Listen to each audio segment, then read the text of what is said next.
Hello and welcome to my winter campsite.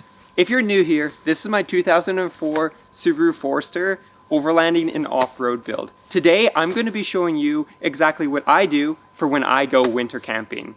So if you want to look at more of the details of the car itself, I recommend checking out my full walkthrough or my project building video. Both of those go through more of the car components that we use to make this Forester. With that being said, today we're going to be looking at the winter camping setup on my Forester. So we're going to be looking at the rooftop pit, the annex, the diesel heater, as well as my cooking setup out back. So let's go ahead and get started. Today we're going to start off and finish with the tent. So externally, this is a soft shell tent. Some people and a lot of people go with hard shell tents nowadays. This was one of the first generation smart tents to kind of reach North America. So I've been rocking this for 3 years now, and it actually works really well in the winter. The only issue is, well, it flaps around if it gets windy. You just got to pick your spot accordingly. And if you get a lot of snow buildup, it will sag down, as you guys saw in a couple of my winter camping videos. What we do there is we just shake it off before we pack it up. You might notice I do have an awning. I've never used this in the winter. It's only really a summer thing because in the winter, I just feel like it takes too much time to set up when I can just hide behind the annex or hide in the back. So that's what I'm rocking for the winter tent setup. This is what they would consider a 3 to 4 season tent. I would say it is suitable with our diesel heater, but there's definitely warmer tents on the market. I just haven't found the need to go with one of those yet because, as I said, we've done -32 camping in this and we haven't had an issue.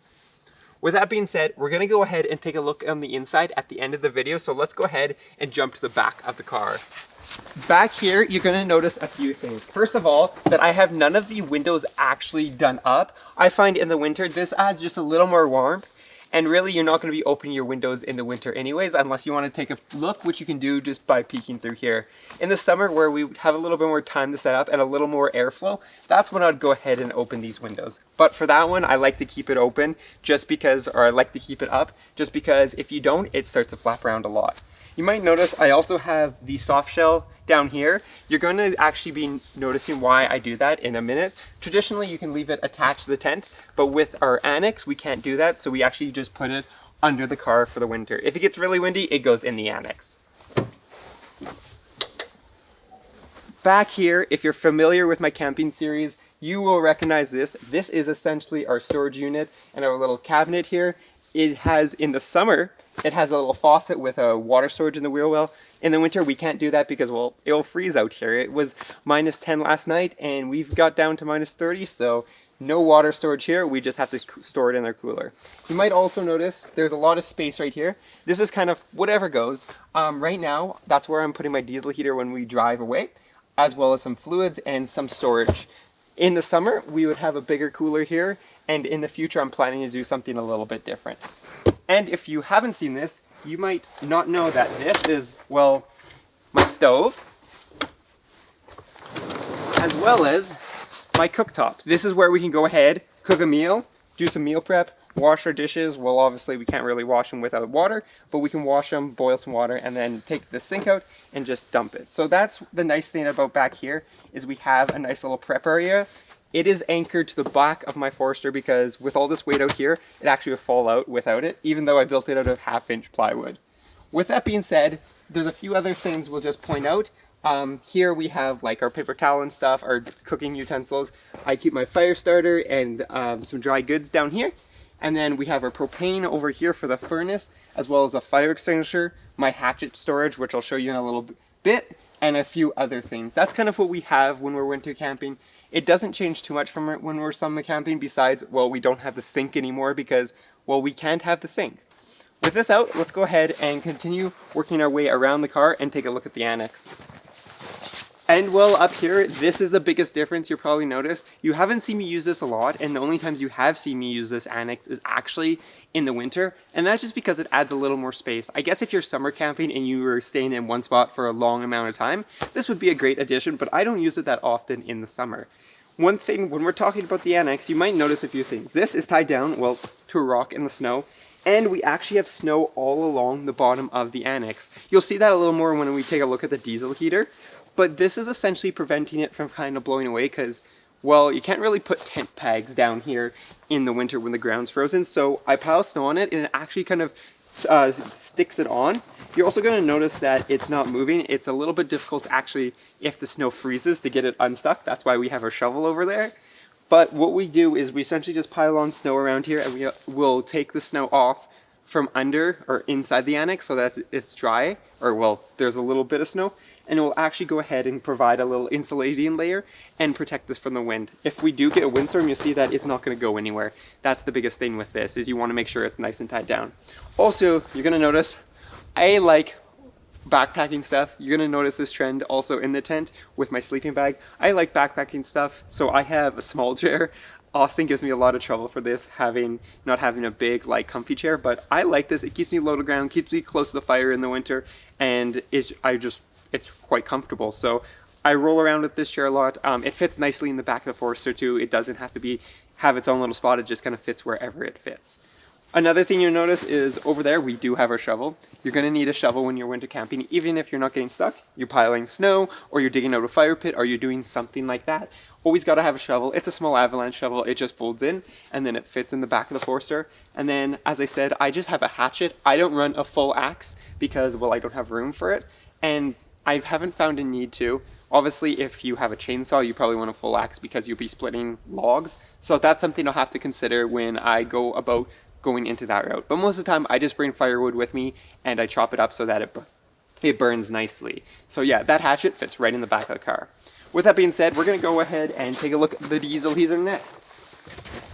Now let's get to the thing that probably everyone is wondering about, the diesel heater. So this is actually custom built. I built this diesel heater about 2 years ago. If you want to go ahead and see the whole video, I have about a 36-minute guide on building this exact diesel heater. But essentially it's a 5 kilowatt like Chinese diesel heater that essentially the cord's been cut, so we got a little plug, and then it's been built in here with a fuel tank. And essentially we'll run 2 days on the fuel tank and about 2 days on the battery, according to our latest camping trip. But this allows us to also recirculate the air, so it's pulling air from this side of the tent, bringing it in, heating it up, and then pushing it back into the tent. So it allows us to keep the tent relatively warm, even on colder nights.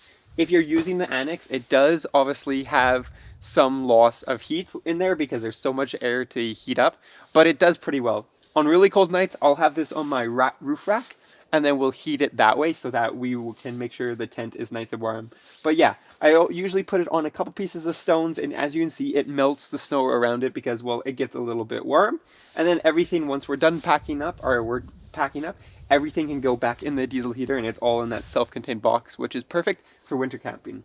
Eventually, I think I need a bigger fuel tank for longer trips and stuff. But for now, if you guys want to see how well this works, go check out my last 2 winter camping videos as we've used it in both those adventures. With that being said, you now know what it looks like on the outside. Let's go ahead and take a look in the annex and see how the diesel heater's set up. And well, here in the tent, you're going to notice there's not a lot going on for the diesel heater. We have our controller here, we have our exhaust port, and our intake under here. I have this specifically to kind of keep this elevated because we want to keep it kind of away from the ground. And then you can see we have our power leads running up to our tent where our battery is. One thing to note is, well, look at the ground. It's there's no snow in here. Last night we kept it at a solid 8 degrees all night, and well, it melted all the snow in here, so it gave you kind of a nice room to get dressed, undressed, have dinner kind of stuff in this nice warm little area. As I said, in the future, not right now, I would love to have a little table in here so that I can work in here, or during extended stays kind of have this as kind of a living space. But with that being said, we're going to go up the ladder and take a look at the tent itself and finish off today's video.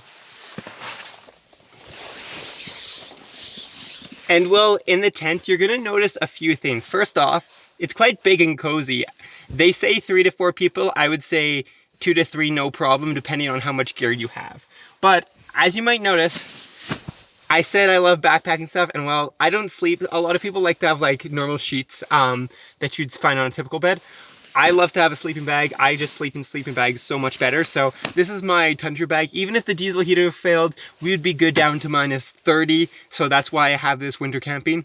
Although it is a little warm when you're camping and your tent is 8 degrees, but it's still nice and cozy. Another thing you might notice is, well, we have lights. So all along the top here, I have just a single light strip that's run by this little tiny power brick right here. And this gives us light in the tent. So at night, you don't have to fumble around with your headlamp or whatever. You just plug it in, you're good to go. You have lights. And then when you want to go to bed, you unplug it and it's complete darkness. It's really nice. It has some like strobe modes and like different levels of brightness, but I just run it at max brightness because, well, it's quite bright, and that LED block will give us about 2 to 3 days, which I would consider maybe like 4 hours of light, which is awesome. Another thing you might notice is, don't mind my shoes. Usually my shoes are downstairs with the annex, but coming up here we have this. This is our battery pack for a diesel heater. This thing runs a diesel heater for 2 days. It's quite incredible. It's only 260 watt hours or something, but those diesel heaters just don't suck back a lot of power, so that's why it does so well. This thing I keep up here because it's warmer in the tent, and I have all my batteries kind of alongside here. So when the hot air rises, this is where it's probably the warmest in the tent. So all my batteries stay warm because I'm nice and warm, but I want to keep my batteries warm so I can make videos for you guys and I don't wreck all my lithium ion batteries. But yeah, that is the tent, and well, that is my winter camping tour of my setup. As I said, it'll probably change in the next year. This is kind of what we're looking at for this winter season, and if you want to go see it being actually utilized and actually us going winter camping, go check out some of my camping videos. We have a bunch this winter, thankfully, even though the snow isn't as good. We have a bunch of winter adventures, so go check those out. But I will see you guys in the next adventure.